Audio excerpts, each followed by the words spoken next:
Hace 500 años, el mundo se despidió de una de las personalidades más destacadas de todos los tiempos, Leonardo da Vinci.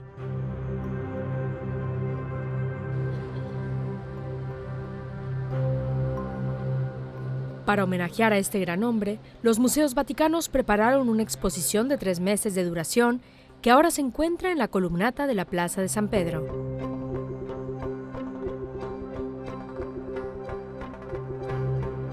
La directora de los Museos Vaticanos, Barbara Yatta, es la comisaria de la exposición.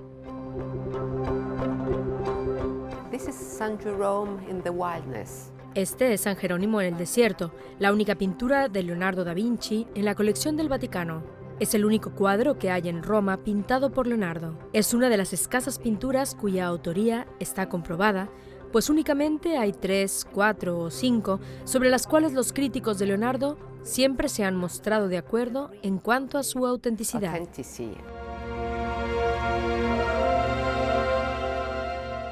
Observando el cuadro, no hay duda de que pertenece a Leonardo,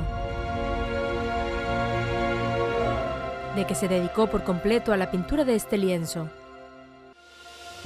dejando su huella en la historia.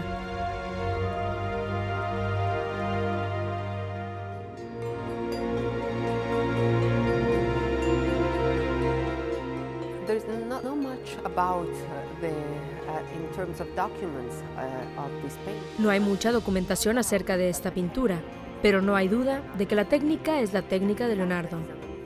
El hecho de que alguien haya concluido las pinturas nos permite entender muy bien, así como a los estudiosos conocer, la forma en la que el artista pintaba, el modo en el que diseñaba y pintaba sus cuadros. Como la pintura está inacabada, se puede apreciar el dibujo preparatorio de la pintura. También los retoques finales, trazados hechos con los pinceles, pero también con las manos. Sorprendentemente, en diversas zonas del lienzo se pueden notar distintas impresiones del pulgar de Leonardo da Vinci. Este también es uno de los matices maravillosos de esta poderosa, no bella, o sí, pero con un sentido de belleza diferente, pero enormemente intensa creación. Beautiful in a different sense, but it's a strong and very intense painting.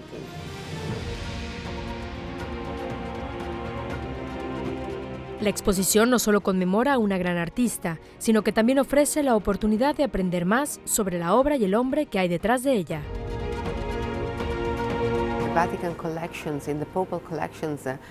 Llegó a la colección del Vaticano, a la colección papal, a mediados del siglo XIX, durante el pontificado de Pío IX, después de tener una asombrosa historia relativa a los diferentes propietarios que la han tenido a lo largo de los siglos.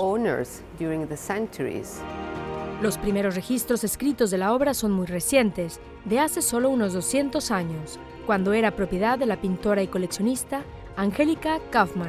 Después de eso, la pintura se perdió. Joseph Fisk, el tío de Napoleón, logró encontrarlo de nuevo, pero mientras tanto, el cuadro había sido cortado en 2 partes. La parte que representa la cara de San Jerónimo había sido reutilizada como base de un taburete de zapatero, mientras que la segunda fue encontrada en una chatarrería colgada en la puerta de un armario. El cardenal Fisk volvió a reunir las piezas y finalmente el Papa Pío IX adquirió la pintura asignándole una sala especial en la Galería del Arte del Vaticano, justo al lado de la sala dedicada a otro gran artista que trabajaba en Roma, Rafael. Al colocar las obras de estas 2 grandes figuras una al lado de la otra, el Papa rindió homenaje a 2 artistas únicos que vivieron y trabajaron simultáneamente en la Ciudad Eterna. Como atestigua este libro, Leonardo estuvo en Roma en el año 1513. It's amazing because it's more or less the same years in which Todos ellos vivían en la misma ciudad y muy cercanos los unos de los otros. Bramante, el gran arquitecto, Miguel Ángel, imposible de calificarlo con un adjetivo que le haga justicia, el pintor divino Rafael, que durante este periodo trabajaba en las estancias de Rafael, y también Leonardo, que trabajaba para el Papa en la fortificación militar de la Ciudad del Vaticano.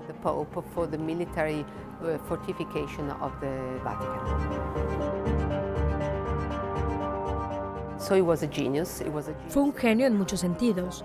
Fue un hombre increíble.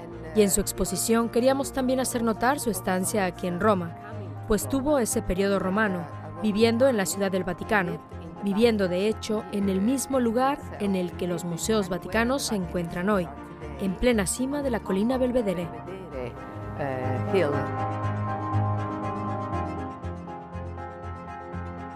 Del 22 de marzo al 22 de junio, los peregrinos y visitantes de Roma tienen una oportunidad única de admirar esa singular obra maestra de Leonardo da Vinci en Roma, celebrando junto con todo el mundo el legado cultural de un artista con más de 500 años y contando.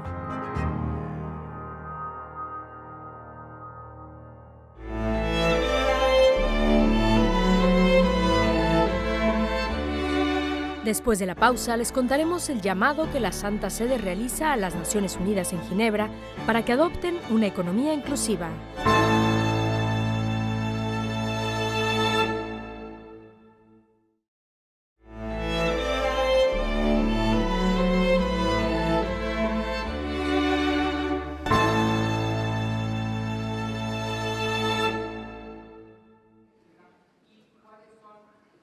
A principios de este mes, el Grupo Intergubernamental de Expertos en Comercio Electrónico y Economía Digital se reunió por tercera vez desde 2017 en la sede de las Naciones Unidas de Ginebra.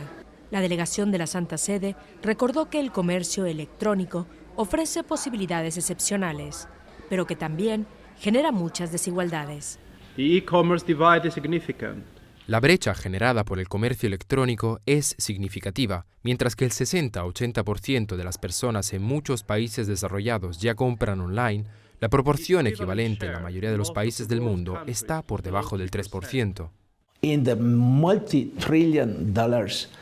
En el negocio multimillonario del mundo, los países en desarrollo y los países menos desarrollados ocupan más o menos el 3%. Así que cuando aquí se habla de las preocupaciones de la Iglesia Católica en el ámbito del comercio electrónico, estamos hablando principalmente de ese 3%.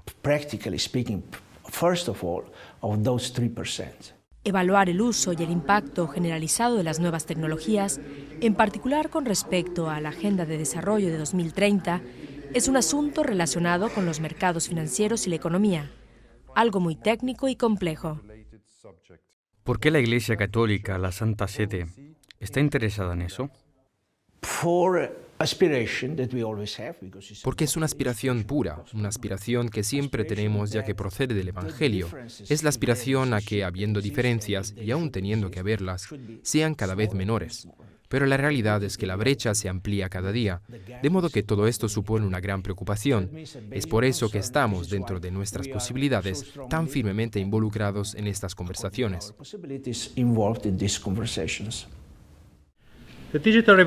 La revolución digital ha creado oportunidades de desarrollo que antes se consideraban imposibles. El comercio se está digitalizando cada vez más y los flujos de datos transfronterizos son cada vez más importantes para las transacciones internacionales. ¿No significa eso que aunque tengamos fronteras o construyamos fronteras a estas realidades, estamos a la hora de la verdad viviendo en un mundo sin fronteras? Sí, sin fronteras, pero desafortunadamente hay aún demasiadas fronteras. La justicia social, la apertura y el compartir con los demás, sin duda requieren ser más comprendidas cara a estas situaciones y las complejas dificultades que las rodean. Por ejemplo, tienen un ritmo de desarrollo bastante lento. Si se preguntan en qué países se progresa hoy en día con cierta rapidez, la respuesta es que no en muchos, es que apenas los hay. 2 o 3, la mayoría en Asia, quizá alguno en África. Significa que no es sencillo y la Iglesia Católica está, sin lugar a dudas, interesada en contribuir y permanecer detrás de este tema tanto como le sea posible. Estonia es el primer país europeo que permite la e-residencia, que es un programa para que los no estonios accedan a servicios propios de los ciudadanos residentes, tales como la formación de empresas, la banca, el procesamiento de pagos y la fiscalidad, pero que sin embargo no está relacionada con la ciudadanía y no da derecho a entrar ni a residir físicamente en Estonia. El año pasado, el país dio la bienvenida a su nación digital a su primer jefe de Estado. Su Santidad, el Papa Francisco, recibió una tarjeta de residencia electrónica personalizada. Estonia tiene ahora residentes electrónicos en 157 países, un ejemplo de cómo podría ser la ciudadanía en un mundo post-nacional. Por lo tanto, conviene saber que las ocasiones que brinda el comercio electrónico deben compartirse lo antes posible con todos, con tantos como sea posible, sabiendo que es uno de los instrumentos más poderosos para promover el desarrollo humano. Es por eso por lo que seguimos allí haciendo declaraciones y participando con estas organizaciones.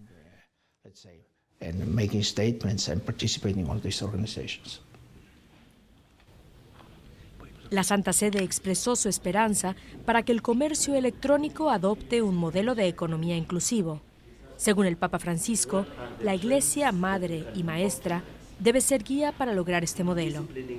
Es importante que la ética vuelva a desempeñar el papel que le corresponde en el mundo de las finanzas y que los mercados sirvan a los intereses de los pueblos y de la comunidad internacional.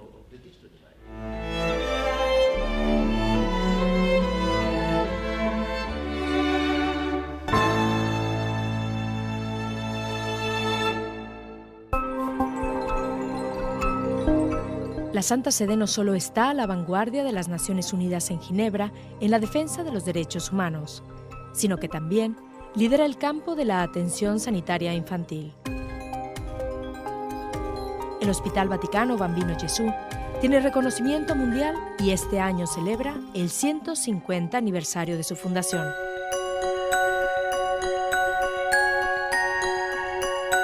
Su presidenta, Mariela Enoch, nos habló del pasado, presente y futuro del Hospital Pediátrico Vaticano.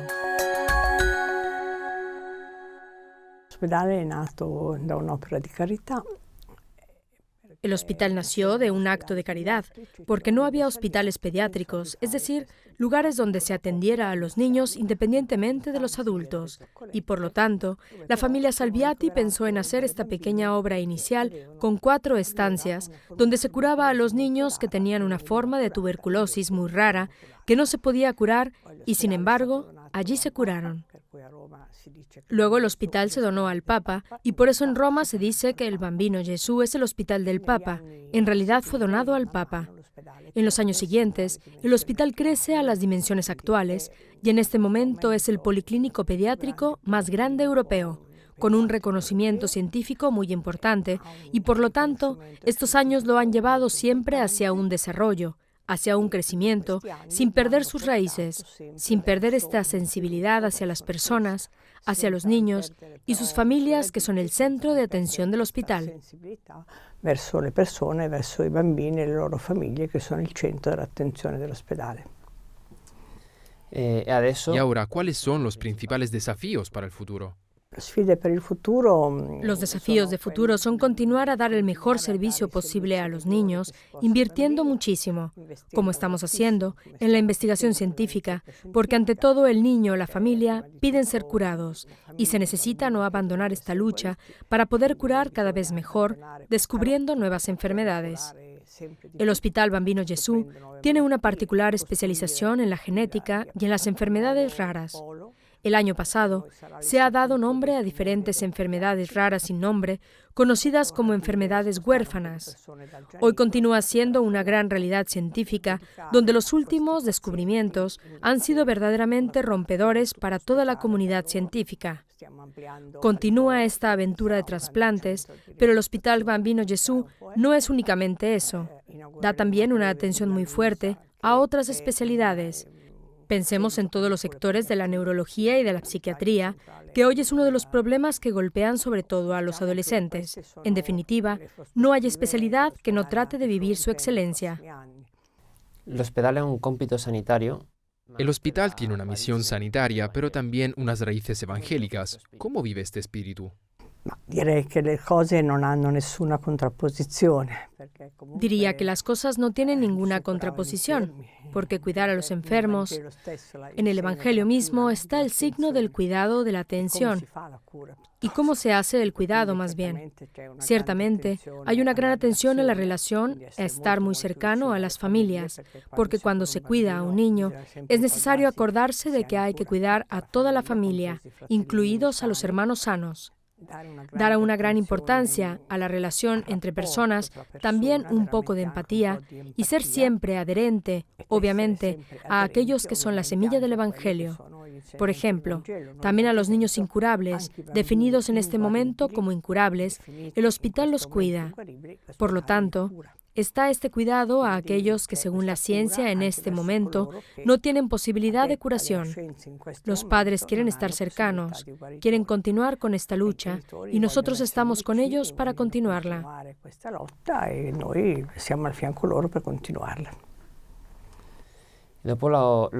El hospital ha abierto recientemente un centro en Bangui, en la República Centroafricana. ¿Qué puede contar de eso? Questa è una storia un po' diversa, nel senso che il Papa è andato a aprire la prima Porta Santa a Bangui.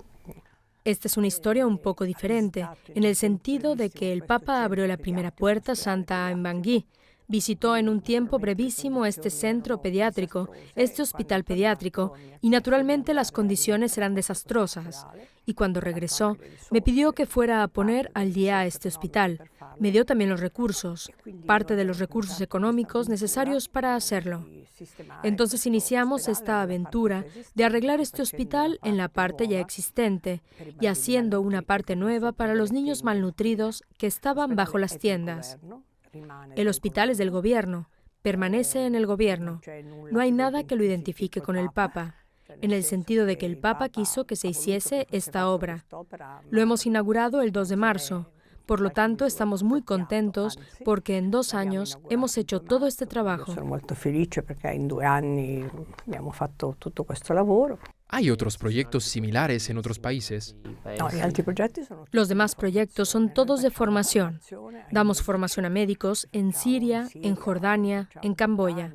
Incluso en China tenemos proyectos de formación. En este momento tenemos 5 o 6 médicos chinos. Por lo tanto, es una formación que se ofrece en muchos países. Ahora iré a Kazajistán, en mayo a Corea del Sur, porque el Hospital de Seúl, el Hospital Católico, nos ha pedido hacer juntos un proyecto de formación para los médicos de Corea del Norte. Pero el Hospital de Bangui es único porque es un signo del Papa. Pero nosotros no construimos hospitales, no somos una ONG. Por lo tanto, mantenemos nuestra misión. Sabemos lo que debemos hacer, y eso lo estamos haciendo, también con la acogida de los niños que no pueden ser cuidados en sus países. Esto lo hacemos por humanidad, porque no solo no pagan nada, sino que también hospedamos a las familias, los hospedamos a todos, porque los niños nunca vienen solos. Gracias, presidente.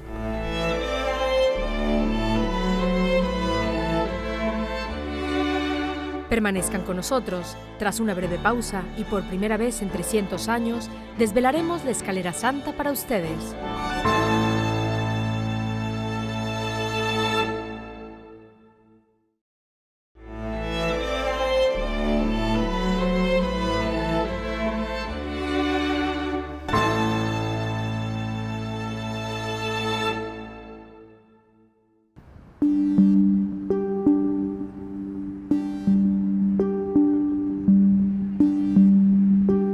Este edificio, que a menudo pasa inadvertido a la derecha de la Basílica de San Juan de Letrán, alberga una de las reliquias más importantes de todo el cristianismo, la escalera santa. La tradición cristiana sostiene que Jesucristo la subió antes de su crucifixión. Conducían al pretorio de Poncio Pilato en Jerusalén.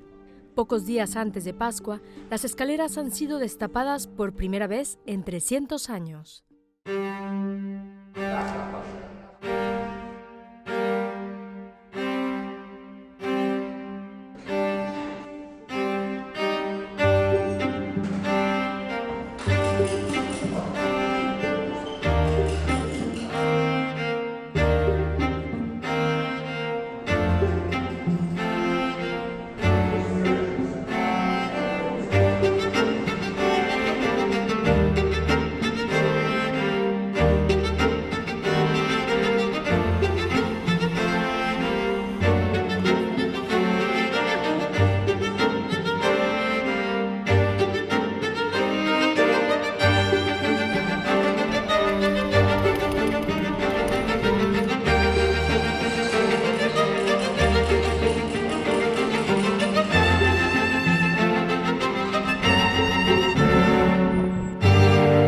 Ahora las escaleras de mármol desnudo están a disposición de los peregrinos para poder subirlas, uniendo sus sufrimientos con los sufrimientos de Cristo.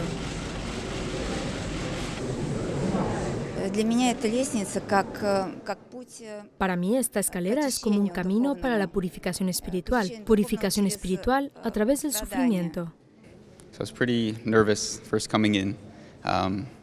Estaba bastante nervioso al entrar, arrodillarme y recorrer todos los peldaños. Así no fue nada agradable, pero piensen en lo que Jesús pasó subiendo esos escalones, soportando aún mucho más dolor. Fue un momento muy conmovedor, un pedacito de historia del que podemos volver a formar parte.